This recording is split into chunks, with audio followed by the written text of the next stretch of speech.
Magandang hapon po sa inyo lahat mga kaibigan. Mayroon po tayo dito isang mga di-deliver ng tubig. Ito. Halika dito. Halika dito. Gaano ba kahirap sa pag-drive? Ano kahirap? Gaano ba kahirap sa pag-drive? Kung sa hirap, sobrang hirap. Talagang tiyaga lang, sipag. Sabi nga, pag may tiyaga, may nilaga. O ano masasabi mo doon sa mga tao na wala mga trabaho, na gusto nila magkaroon ng trabaho, kahit pa paano, mayroon silang pagkakakitaan? Para sa akin,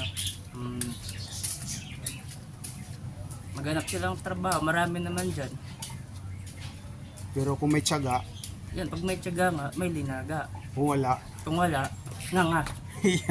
yan.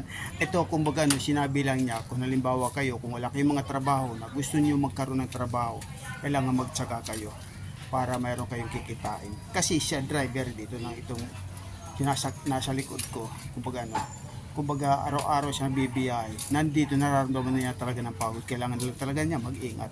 Huwag niyong isipin yung pagod. Isipin niyo, kikita kayo pagkatapos ng sa maghapon niyo, meron kayo kahit papano. Yan, sana magustuhan nyo itong araw namin ng vlog na ito yung aming kasama. Ito isang pangpogi. So ngayon, maraming salamat po sa inyong pagpapunlak. Kahit pa paano, meron kayong na-share sa kapwa nyo. Maraming salamat po. Bye-bye.